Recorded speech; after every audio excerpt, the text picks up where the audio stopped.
Welcome back mga ka-TV. Ang video na tatalakayin natin ngayon ay ang chapter 61 ng The Beginning After the End, at kung bago ka lang sa channel ko ay huwag mahiyang mag-like, subscribe o follow at i-click ang notification bell para ma-notify ka sa susunod na video. Paalala, ang video na tatalakayin natin ngayon ay maaaring mag-iba mula sa ilalabas na anime. Hindi ko inaangkin ang mga drawing o anumang materyales na ipapakita.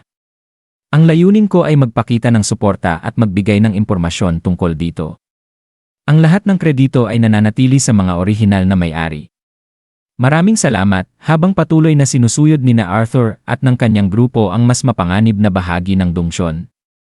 Bumulaga sa kanila ang malungkot na tanawin, ang mga labi ni Oliver, isa na lamang kalansay na iniwan ng mapaminsalang pagsabog. Napuno ng dalamhati ang paligid, bawat hakbang ay mabigat sa damdamin.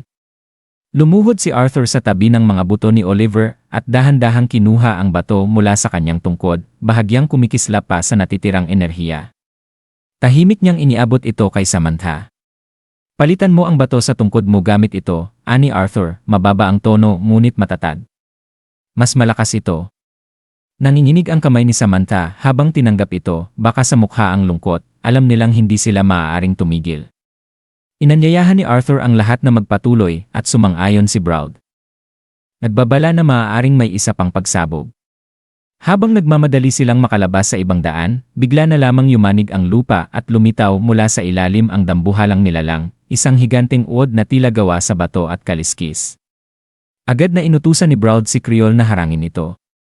Tumalima si Creole, ang tagapagtanggol ng grupo, at sinalubong ang halimaw, ngunit nahirapan siyang pigilan ang lakas nito. Agad na nagbigay ng karagdagang utos si Brown. Samantha! Elijah! Stun nyo! Sumunod si Samantha at ginamit ang kanyang mahiwagang siren's howl, habang si Elijah ay gumamit ng Stone Serpent's Grasp, pinipilit itali ang nilalang. Ngunit napansin ni Brown na kahit ni isang dasgas ay hindi nalikha ng spell ni Elijah. Kaya tinawag niya sina Jasmine at Reginald. Kayo ang sumama sa akin. Akitin natin ito, Reginald, targetin mo ang pagitan ng mga mata nito. Nagliyab ang buong katawan at espada ni Brown sa apoy at sumugod. Sinundan siya ni Jasmine, mabilis at tulad ng hangin sa kanyang mga galaw.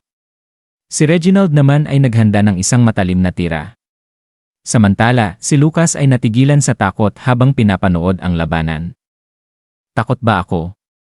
Tanong niya sa sarili, na bigla sa nararamdaman, dumating si Arthur, puno ng determinasyon. Napagtanto niyang hindi sapat ang karaniwang apoy upang masaktan ang halimaw. Pinainit pa niya ang kanyang mahika, pinaputok sa sukdulan ang apoy sa kanyang espada, at umatake.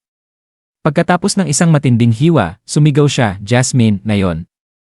Tumalon si Jasmine at pinakawalan ang isang ihip na parang ipo-ipo na tumama sa katawan ng halimaw. Habang akala ng lahat ay napapaurong na ang halimaw, bigla itong lumubog muli sa lupa. Huli na ang babala ni Creole at nawala na ang nilalang. Sa wakas, ligtas na tayo, ani Brown habang tinatapik sa balikat si Jasmine. Tumango si Jasmine. Tumingin sa mga kasama at sinabing magmadali tayo. Si Lucas naman ay nagpanggap na matapang. Yun lang pala ang ikinatakot ng dambuhalang uod na yon. Ngunit bigla na namang yumanig ang lupa, mas malakas kaysa kanina. Nanlaki ang mga mata ni Arthur. Hindi tayo ang gusto niyang patayin. Binigyan lang tayo ng panahon para sa susunod na pagsabog. Agad-agad, nagsimulang mag-activate ng mga barrier ang bawat isa. Gumamit si Arthur ng flare barrier upang protektahan ang sarili at si Lucas. Si Creole naman ay lumikha ng water barrier at niyakap si Elijah upang masalo ang pagsabog. Gumamit si Reginald ng earth barrier, habang si Brown ay napansin si Samantha na hindi pa nakakabuo ng depensa dala ng takot. Tumakbo agad siya papunta rito upang protektahan siya. Nakita ito ni Arthur, galit at kaba ang nangingibabaw. Lucas, tarantado ka. Sigaw niya sa isip habang nilapitan ang kaibigan at tinakpan ng barrier. Pumutok ang pagsabog. Napuno ng apoy, bato, at alingawngaw ang buong paligid. Pagkatapos ng ilang saglit, bumalik sa katahimikan ang paligid. Nakadagan si Arthur kay Lucas. Alisin mo nga ako dyan.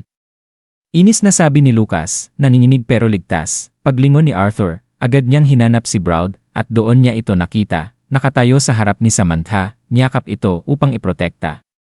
May mahinang ngiti sa kanyang labi, Ngunit kapansin-pansin ang dugo na dumadaloy mula sa kanyang braso, hiwa ng matinding pagsabog.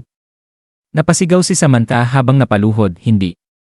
Natahimik ang lahat, ang pag-asa ay muling napalitan ng takot at pag-aalala. Inialay ni Braud ang sarili upang iligtas si Samantha mula sa kapahamakan. Napagtanto ng buong grupo kung gaano sila kalapit na mawalan na naman ng isa. At kahit pagod at sugatan, alam nilang hindi pa tapos ang laban. Buhay pa ang Dungjon, at hindi ito magpapatalo ng ganoon kadali. At dito nagtatapos ang chapter 61 ng The Beginning After the End, patuloy sa pagsubaybay hanggang sa susunod na kabanata. Paalam!